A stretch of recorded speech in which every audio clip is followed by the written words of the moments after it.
सेना के नाम पर वोट मांगकर सत्ता की मलाई खाने वाले मोदी के राज में भारत ने करीब 300 वीर सपूतों को 54 से ज्यादा आतंकी हमलों में खोया है।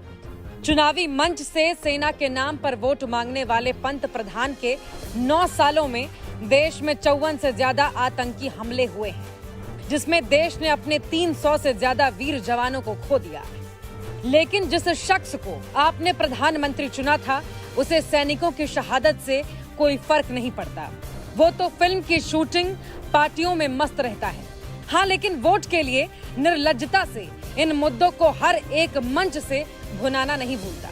राष्ट्रवाद और देशभक्ति के नाम पर लाल किले से सरेआम झूठ बोलने वाले प्रधानमंत्री के असली चेहरे से आज मैं आपका परिचय कराती हूँ। नाम है नरेंद्र दामोदर दास मोदी, जो 2014 में प्रधानमंत्री बनने से पहले आतंकी हमलों पर घर में घुसकर मारने की धमकी देते थे।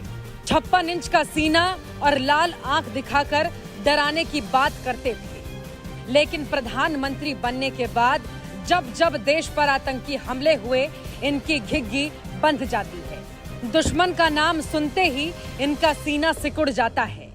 गजब तो ये है कि इजराइल में चल रहे तनाव पर मोदी परेशान हो जाते हैं, मन विचलित हो जाता है, लेकिन देश के शूरवीरों की शहादत पर इन्हें रत्ती भर भी शोक नहीं होता। जब से इन्होंने कुर्सी संभाली है, तब से लेकर आज तक देश में 54 से ज्यादा बार आतंकियों ने हमारे ऊपर हमले किए हैं, जिसका खामियाजा हमें अपने करीब 300 जवानों की शहादत देकर चुकाना पड़ा है। लेकिन मजाल है, पंत प्रधान की जुबान से एक शब्द भी निकला हो। 2014 में 5 आतंकी हमले हुए, जिसमें 27 सुरक्षा बलों की हत्या कर दी गई। साल 2015 में देश में 9 आतंकी हमले हुए, जिसमें 27 जवान शहीद हो गए। साल 2016 में 18 आतंकी हमले हुए, जिसमें 82 जवान शहीद हुए। साल 2017 में 8 आतंकी हमले हुए, 35 जवान शहीद हो गए। साल 2018 में 4 आतंकी हमले हुए, 11 जवान शहीद हो गए। साल 2019 में 3 आतंकी हमले हुए, 50 जवान शहीद हो गए। साल 2020 में एक ही आतंकी हमले में 20 जवान शहीद हो गए। साल 2021 में एक आतंकी हमला हुआ और उसमें 5 जवान शहीद हुए। साल 2022 में एक आतंकी हमला हुआ और उसमें 4 जवान शहीद हुए। और इस साल यानी 2023 में अब तक 4 आतंकी हमले हो चुके हैं, जिसमें 17 जवानों की शहादत हुई है।